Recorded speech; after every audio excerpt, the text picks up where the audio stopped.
परिचय। आज अमित और संजय को बाजार जाना है। संजय तैयार हो गया है और अमित का इंतजार कर रहा है। अमित जल्दी में है और अपने बाल संवार रहा है। उसने कंघे को मेज पर रखा और जब उसने दोबारा कंघा उठाया तो वह चकित रह गया। कागज के कुछ टुकड़े कंघे से चिपक गए।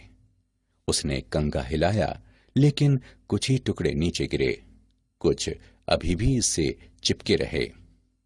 उसने संजय से पूछा कि कागज के टुकड़े कंघे से क्यों चिपक गए। संजय ने बताया कि ऐसा आवेशों के आकर्षण के कारण होता है। जब तुमने बालों में कंघा किया तो कंघा रगड़ने के कारण आवेशित हो गया। जब कंघे को कागज के निकट लाया गया तो कागज पर विपरीत आवेश बन गया और वे दोनों एक दूसरे की ओर आकृष्ट हो गए। छात्रों, वैद्युत आवेश हमारे हर ओर पाए जाते हैं। आज हम वैद्युत आवेश तथा क्षेत्रों के बारे में और अधिक जानकारी प्राप्त करेंगे। उद्देश्य: इस पाठ के अंत में आप निम्न करने में सक्षम हो जाएंगे।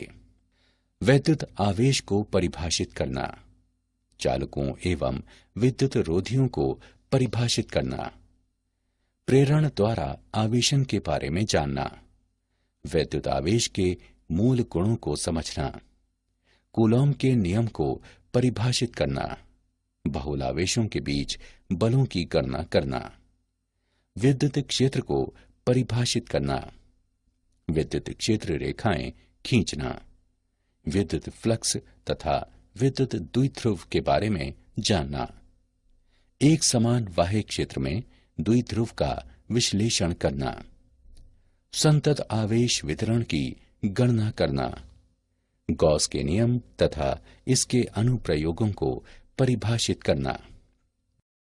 वैद्युत आवेश। आवेश दो प्रकार के होते हैं: धनात्मक आवेश यानी धनावेश तथा ऋणात्मक आवेश यानी ऋणावेश। समान आवेश एक दूसरे को प्रतिकर्षित तथा विपरीत आवेश एक दूसरे को आकर्षित करते हैं। यदि कांच की दो छड़ों को रेशम के कपड़े से रगड़ने के बाद एक दूसरे के निकट लाया जाए तो वे एक दूसरे को प्रतिकर्षित करती हैं। यदि प्लास्टिक की दो छड़ों को रेशम के कपड़े से रगड़ने के बाद एक दूसरे के निकट लाया जाए तो वे एक दूसरे को प्रतिकर्षित करती हैं। यदि कांच की एक छड़ तथा प्लास्टिक की एक छड़ को रेशम के कपड़े से रगड़ने के बाद एक दूसरे के निकट लाया जाए तो वे एक दूसरे को आकर्षित करती हैं। विद्युत आवेश एक अदिश राशि है। आवेश का SI मात्रक कूलॉम होता है। प्रत्येक उदासीन वस्तु में इलेक्ट्रॉनों एवं प्रोटॉनों की संख्या बराबर होती है। जब इलेक्ट्रॉनों एवं प्रोटॉनों की संख्या बराबर नहीं होती तो वस्तु में एक नेट धनावेश या ऋणावेश होता है। चालक तथा विद्युत रोधी। सामग्रियों को उनके माध्यम से विद्युत आवेश प्रवाहित या संचालित होने की क्षमता के अनुसार वर्गीकृत किया जाता है। चालक ऐसे पदार्थ होते हैं जिनमें होकर विद्युत आवेश आसानी से प्रवाहित होता है। धातुएं अच्छी चालक होती हैं, जैसे कि तांबा, चांदी, एल्यूमीनियम और स्वर्ण। धात्विक चालक में पदार्थ में ऐसे मुक्त इलेक्ट्रॉनों की संख्या अधिक होती है जो पदार्थ में विचरण कर सकते हैं। प्रत्येक परमाणु से अलग होने वाले इलेक्ट्रॉनों की सही संख्या पदार्थ की प्रकृति पर निर्भर करती है। विद्युत रोधी ऐसे पदार्थ होते हैं जिनमें होकर विद्युत आवेश का प्रवाह नहीं होने पाता। अच्छे विद्युत रोधियों के उदाहरणों में रबर, लकड़ी, कांच और अभ्रक शामिल हैं। विद्युत रोधी में मुक्त इलेक्ट्रॉन नहीं होते। सभी इलेक्ट्रॉन अपने मात्र परमाणुओं से बंधे रहते हैं और आवेश का चालन संभव नहीं होता। प्रेरण द्वारा आवेशन। किसी वस्तु को किसी दूसरी आवेशित वस्तु से स्पर्श कराए बिना एक नेट विद्युत आवेश प्रदान करने की प्रक्रिया प्रेरण द्वारा आवेशन कहलाती है।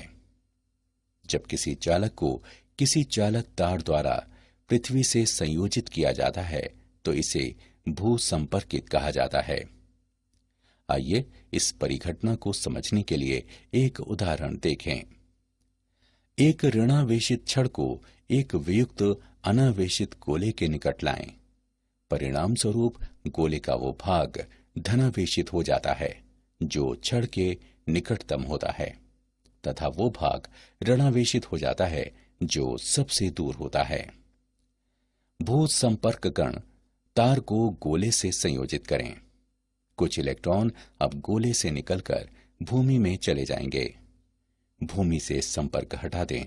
चालक गोले में प्रेरित धनावेश का आधिक्य रह जाता है। रबर की छड़ को हटा दें।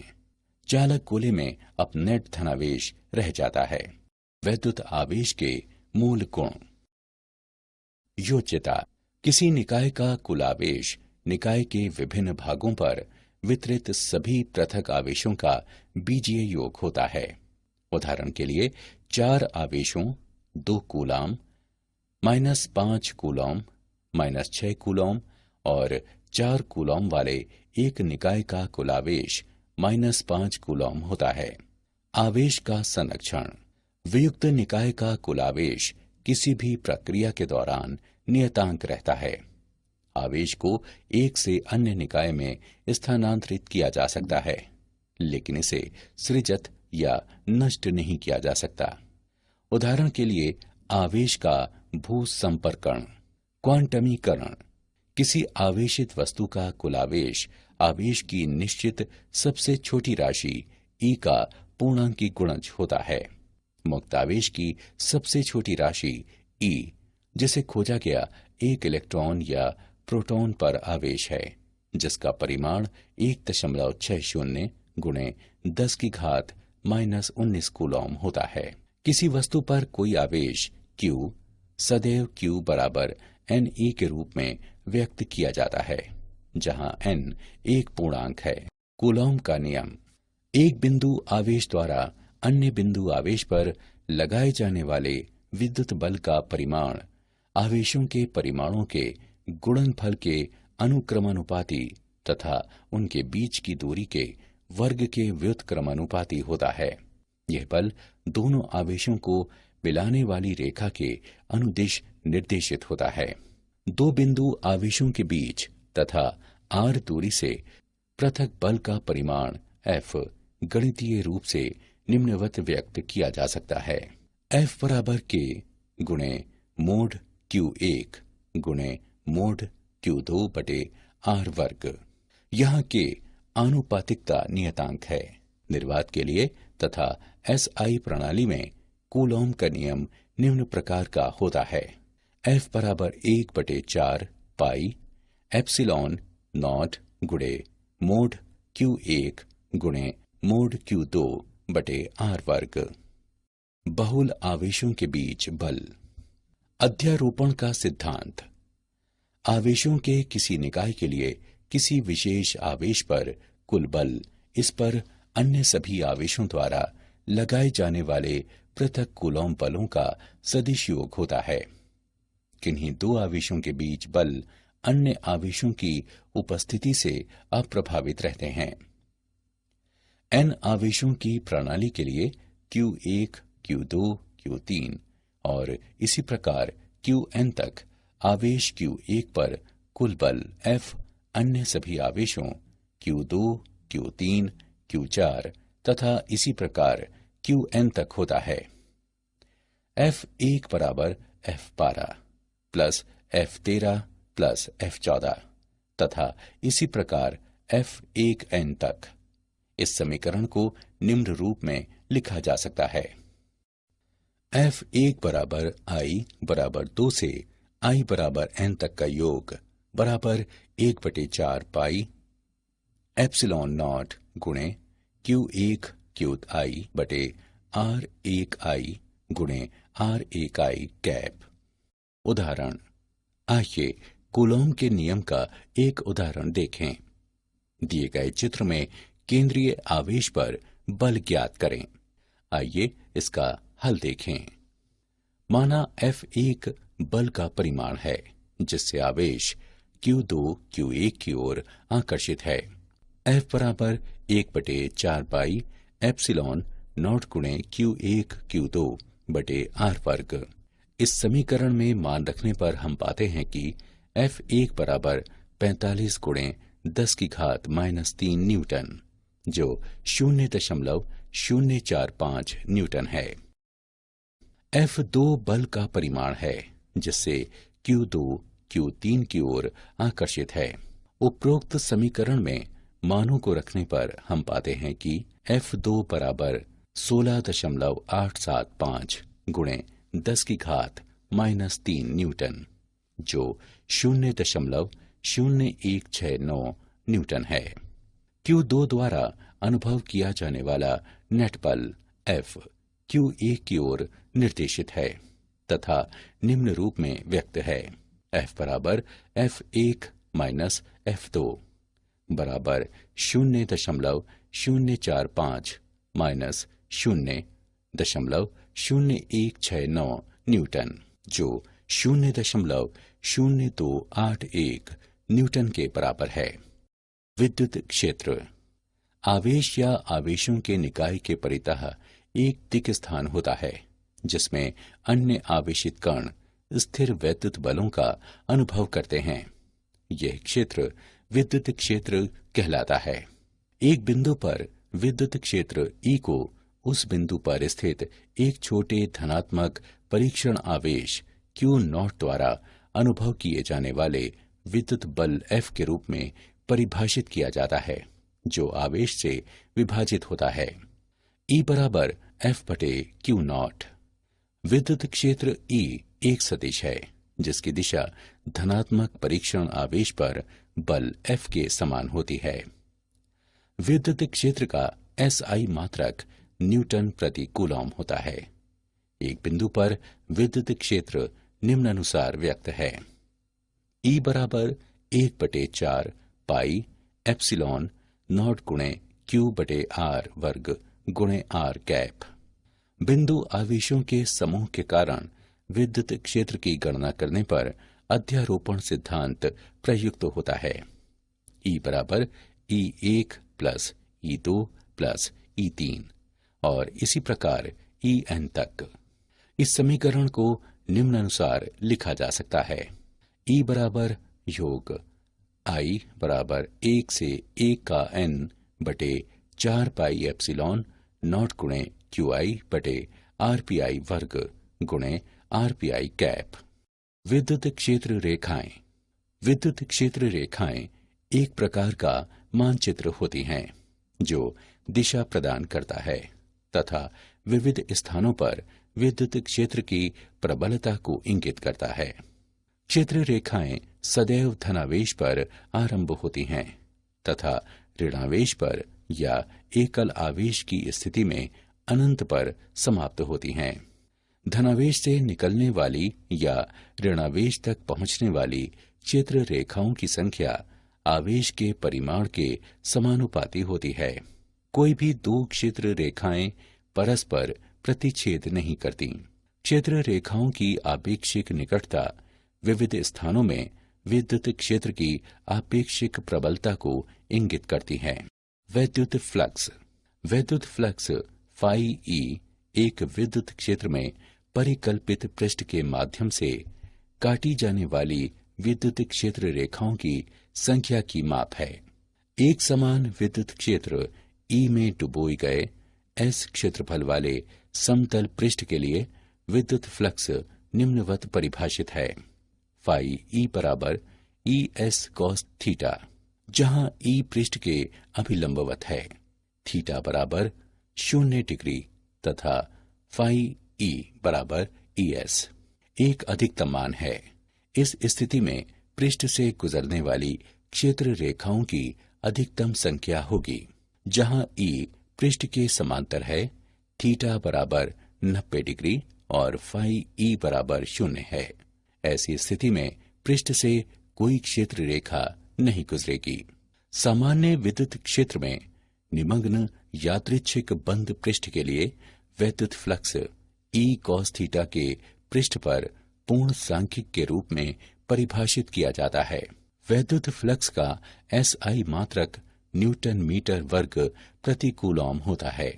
वैद्युत द्विध्रुव समान परिमाण किंतु विपरीत चिन्ह वाले तथा 2a दूरी से पृथक दो बिंदु आवेशों -q तथा +q का युग्म वैद्युत द्विध्रुव कहलाता है। दोनों आवेशों -q और +q को मिलाने वाली रेखा द्विध्रुव अक्ष कहलाती है। एक विद्युत द्विध्रुव का विद्युत द्विध्रुव आघूर्ण p आवेश -q से आवेश +q की ओर इंगित सदिश होता है, जिसका परिमाण आवेश q तथा आवेशों के बीच की दूरी 2a के गुणनफल के बराबर होता है।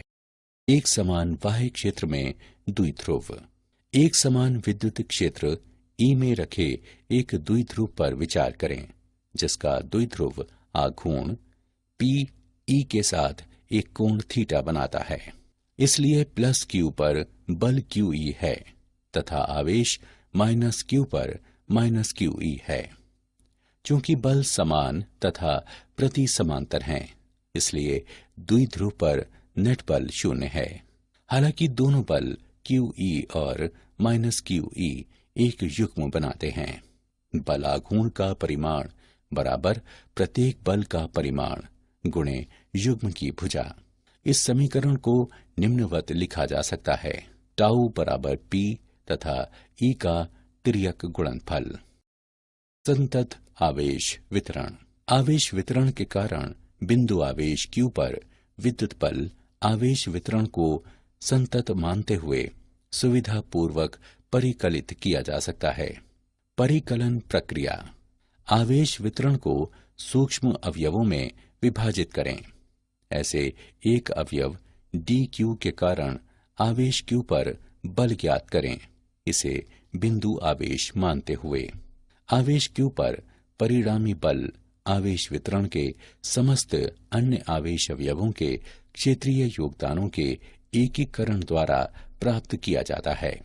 रैखिक आवेश घनत्व लैम्ब्डा इस पद का उपयोग तब किया जाता है जब संतत आवेश वितरण एक रेखा के अनुदिश होता है और रेखा की प्रति इकाई लंबाई कुल आवेश के रूप में परिभाषित की जाती है। इसका SI मात्रक कूलॉम प्रति मीटर होता है। पृष्ठीय आवेश घनत्व यानी सिग्मा इस पद का उपयोग तब किया जाता है जब संतत आवेश वितरण एक पृष्ठ पर होता है और पृष्ठ के प्रति इकाई क्षेत्रफल के रूप में परिभाषित किया जाता है। इसका SI मात्रक कूलॉम प्रति मीटर वर्ग होता है।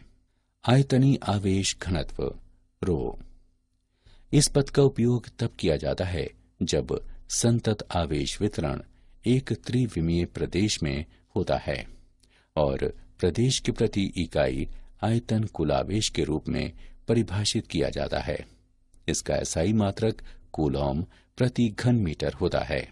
गाउस का नियम गाउस का प्रमेय एक गाउसियन पृष्ठ से वैद्युत flux phi E epsilon naught द्वारा विभाजित पृष्ठ मुक्त दिक् स्थान की असंवाहकता द्वारा परिबद्ध नेट आवेश Q के बराबर होता है।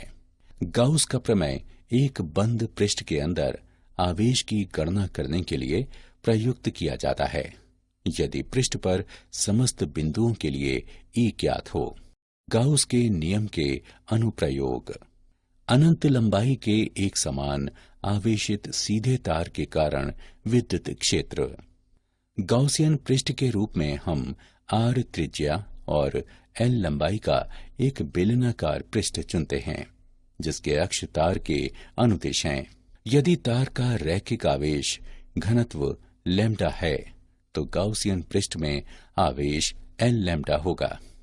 हम जानते हैं कि फाई E बराबर E डॉट ds के बंद पृष्ठ पर समाकलन जो E तथा 2 पाई r L के गुणनफल के बराबर है। यहाँ 2 पाई r L बेलन के वक्र पृष्ठ का क्षेत्रफल है। गाउस के प्रमेय के अनुसार हम पाते हैं कि तार से अरिय दूरी r पर किसी बिंदु पर विद्युत क्षेत्र λ/2πr एप्सिलॉन नॉट के बराबर होता है। एक समान आवेशित अनंत समतल चादर के कारण विद्युत क्षेत्र गाउसियन पृष्ठ के रूप में हम अनुप्रस्थ क्षेत्र a और चादर के अभिलंबवत अक्ष के साथ ऊंचाई 2r वाले एक वृत्तीय बेलन पर विचार करते हैं। यदि सिग्मा चादर का पृष्ठीय आवेश घनत्व है तो गाउसियन पृष्ठ द्वारा परिबद्ध आवेश L सिग्मा होगा। हम जानते हैं कि फाई E बराबर E.ds के बंध पृष्ठ पर समाकलन जो 2a और E के गुणनफल के बराबर है। गाउस का प्रमेय के अनुसार हम पाते हैं कि तार से अरिय दूरी r पर किसी बिंदु पर विद्युत क्षेत्र σ/2 एप्सिलॉन नॉट के बराबर होता है। एक समान आवेशित पतले गोलीय खोल के कारण विद्युत क्षेत्र r त्रिज्या वाले गोले के केंद्र से r दूरी पर स्थित बिंदु पर विद्युत क्षेत्र ज्ञात करने के लिए हम r त्रिज्या वाला एक गोलीय गाउसियन पृष्ठ चुनते हैं जो आवेशित गोले के साथ संकेंद्रित है। यदि ठोस गोले में आवेश का आयतन घनत्व ρ है तो गोले में कुल आवेश निम्नानुसार होगा। Q बराबर 4/3 पाई r घन और ρ का गुणनफल। स्थिति 1, ठोस गोले के बाहर बिंदुओं के लिए r बड़ा है कैपिटल R से। ठोस गोले के केंद्र से r दूरी पर स्थित किसी बिंदु पर विद्युत क्षेत्र 1/4 पाई एप्सिलॉन नॉट गुणे Q/r वर्ग के बराबर होता है। स्थिति 2, ठोस गोले के अंदर बिंदुओं के लिए r छोटा मूल्यांकन। आगे बढ़ने से पहले आइए देखें कि आपने कितना सीखा। सही विकल्प को उठाकर उसके संगत स्थान पर रखें।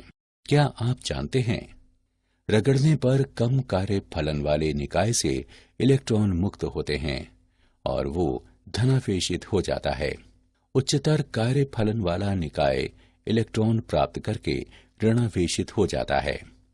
पॉजिट्रॉन एक कण है जिसका द्रव्यमान इलेक्ट्रॉन के समान होता है। पॉजिट्रॉन पर इलेक्ट्रॉन पर ऋणावेश के समान परिमाण का धनावेश होता है। कुछ समय पहले 1/3e तथा 2/3e आवेश के कणों की उपस्थिति अभिगृहित की गई है। ये कण क्वार्क कहलाते हैं। सारांश। आइए हमने जो कुछ सीखा है उसे संक्षेप में दोहराएं। समान आवेश एक दूसरे को प्रतिकर्षित तथा विपरीत आवेश एक दूसरे को आकर्षित करते हैं। किसी वस्तु को किसी दूसरी आवेशित वस्तु से स्पर्श कराए बिना एक नेट वैद्युत आवेश प्रदान करने की प्रक्रिया प्रेरण द्वारा आवेशन कहलाती है। किसी आवेशित वस्तु का कुल आवेश आवेश की निश्चित सबसे छोटी राशि E का पूर्णांकी गुणज होता है। एक बिंदु आवेश द्वारा अन्य बिंदु आवेश पर लगाए जाने वाले विद्युत बल का परिमाण आवेशों के परिमाणों के गुणनफल के अनुक्रमानुपाती तथा उनके बीच की दूरी के वर्ग के व्युत्क्रमानुपाती होता है। ये बल दोनों आवेशों को मिलाने वाली रेखा के अनुदिश निर्देशित होता है। आवेशों के किसी निकाय के लिए किसी विशेष आवेश पर कुल बल इस पर अन्य सभी आवेशों द्वारा लगाए जाने वाले पृथक कूलॉम बलों का सदिश योग होता है। किन्हीं दो आवेशों के बीच बल अन्य आवेशों की उपस्थिति से अप्रभावित रहते हैं। आवेश या आवेगों के निकाय के परितः एक दिक् स्थान होता है जिसमें अन्य आवेशित कण स्थिर विद्युत बलों का अनुभव करते हैं। यह क्षेत्र विद्युत क्षेत्र कहलाता है। वैद्युत फ्लक्स एक विद्युत क्षेत्र में परिकल्पित पृष्ठ के माध्यम से काटी जाने वाली विद्युत क्षेत्र रेखाओं की संख्या की माप है। एक गाउसियन पृष्ठ से वैद्युत फ्लक्स मुक्त दिक् स्थान की विद्युतशीलता द्वारा विभाजित पृष्ठ द्वारा परिबद्ध नेट आवेश के बराबर होता है।